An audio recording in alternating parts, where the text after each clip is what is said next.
You have $2,100,000. You're standing in the parking lot of a Safeway, loading groceries into your 2010 Hyundai Elantra. The sun is setting on a typical Wednesday. You're 44 years old. You've been working as an accountant for over 2 decades. Your clothes are simple, your watch is old, and your phone is a few years behind the latest model. You check your list to make sure you haven't forgotten anything. Milk, eggs, bread. You close the trunk. You get in the car. You start the engine. The radio plays a familiar tune. You drive home. You live in a modest house in a quiet neighborhood. Your house is not big, not small. It's a house that blends in. You have a small garden in the front, with a few flowers and a tree. You mow the lawn yourself every Sunday. You have a routine. You wake up at 6 a.m., you go for a walk, you come back, you have breakfast, and you go to work. You work as an accountant in a small firm. You're good at your job. You're not exceptional, but you're good. You have a few friends at work, but you're not close. You're private. You keep to yourself. You have lunch alone, usually at your desk. You read a book or listen to music. You're not a people person. You prefer solitude. You have $2,100,000. It's a number that you've built over the years. Slowly. Quietly. Without fanfare. You've invested in stocks, in real estate, in bonds. You've diversified your portfolio. You've been careful. You've been patient. You've waited for the right moments to buy, to sell. You've made mistakes, but you've learned from them. You've adjusted your strategy. You've moved forward. You don't talk about your money. You don't brag about your wealth. You don't show it off. You keep it hidden. You keep it secret. You're not ashamed, but you're not proud either. You're just private. You like it that way. You've built your wealth on a foundation of boring decisions. You've saved money on small things. You've cut back on unnecessary expenses. You've cooked at home instead of eating out. You've canceled subscription services you don't use. You've invested in yourself. You've learned new skills. You've read books. You've taken online courses. You've attended seminars. You've networked. You've made connections. You've built relationships. You've helped others. You've given back. You've volunteered.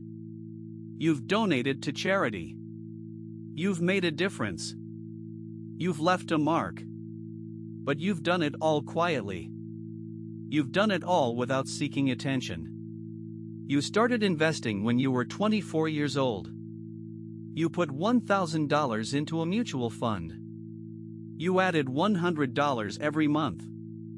You didn't think much of it. You just did it. You didn't have a plan. You didn't have a goal. You just started. You just kept going. You kept investing. You kept saving. You kept learning. You made mistakes. You lost money. You gained money. You broke even. You started again. You kept moving forward. You didn't give up. You didn't get discouraged. You just kept going. You just kept pushing. You remember the first time you saw your account balance reach $10,000. You felt a sense of pride. You felt a sense of accomplishment.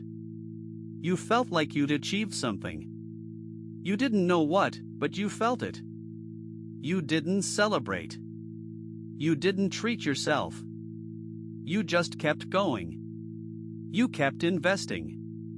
You kept saving. You kept learning. You kept moving forward. You reached $50,000. You reached $2,100,000. You reached $2,100,000. You kept going. You didn't stop. You didn't slow down. You just kept moving forward. You're now 44 years old. You have $2,100,000. You're still driving your 2010 Hyundai Elantra. You're still living in the same modest house. You're still working as an accountant. You're still private. You're still quiet. You're still humble. You've reached your goal, but you don't feel like you've arrived. You feel like you're still on the journey. You feel like you're still moving forward. You feel like you're still growing. You feel like you're still learning. You don't feel like you've made it. You don't feel like you're done. You feel like you're just getting started. You have $2,100,000. You're not going to buy a yacht. You're not going to buy a private jet. You're not going to buy a mansion. You're not going to show off your wealth. You're not going to flaunt it. You're going to keep it hidden. You're going to keep it secret. You're going to keep living your simple life. You're going to keep driving your 2010 Hyundai Elantra. You're going to keep shopping at Safeway. You're going to keep being you. You're going to keep being private. You're going to keep being quiet. You're going to keep being humble. You have $2,100,000. You're free. You're free to live your life. You're free to make your choices. You're free to pursue your passions. You're free to be yourself. If this story resonated with you, subscribe. I post a new story every single day. If you want to start investing today, the Robinhood link is in the description. It comes with a free stock. And if you want the weekly letter, the Quiet Wealth Letter, that link is there too. See you tomorrow. You wake up in your small apartment, the same one you've been living in for the past 5 years. The sunlight peeks through the blinds, casting a warm glow on the minimal furniture. You get out of bed and put on a pair of worn jeans and a faded t-shirt. You head to the kitchen to make some coffee, the same routine you've been following for years. The coffee maker is an old one, but it still works perfectly. You measure out the coffee grounds, pour in the water, and wait for the brew to finish. The aroma fills the air, and you take a deep breath, feeling the familiar comfort of your daily routine. You sit down at the small table by the window, sipping your coffee and watching the people walk by outside. You notice a young couple holding hands, laughing and smiling. You see an elderly woman walking her dog, a small terrier with a big personality. You observe the world around you, feeling grateful for the simple things in life. Your phone buzzes with a text from a friend, inviting you to meet up for lunch. You agree, and make a mental note to meet at the usual place, a small diner down the street. You arrive at the diner, and your friend is already there, sipping on a glass of water. You order your usual, a burger and fries, and catch up on each other's lives. Your friend is talking about a new job opportunity, and you listen intently, offering words of encouragement. The conversation flows easily, and you feel at ease, enjoying each other's company. After lunch, you walk back to your apartment, feeling content and fulfilled. You spend the afternoon reading a book, a biography of a historical figure. You're fascinated by the stories of the past, and you learn something new every time you read. The words on the page come alive, and you imagine yourself in a different time and place. The hours pass by quickly, and you realize it's already evening. You put the book down, feeling satisfied with the knowledge you've gained. You decide to take a walk outside, enjoying the cool evening air. You stroll through the neighborhood, taking in the sights and sounds. You notice the different architectural styles of the houses, the various types of trees, and the smells of cooking wafting from the kitchens. You feel a sense of peace, being connected to the world around you. As you walk, you think about your goals and aspirations. You want to learn a new language, so you make a mental note to start taking classes soon. The next day, you wake up early, feeling refreshed and motivated. You head to the language school, a small building in the heart of the city. You're greeted by the teacher, a friendly woman with a warm smile. You introduce yourself and take a seat in the classroom. The lesson begins, and you listen intently, trying to absorb as much information as possible. The language is challenging, but you're determined to learn. You practice speaking, listening, and writing, feeling a sense of accomplishment with each new word and phrase. The days turn into weeks, and the weeks turn into months. You continue to learn the language, attending classes every day. You also start volunteering at a local charity, helping those in need.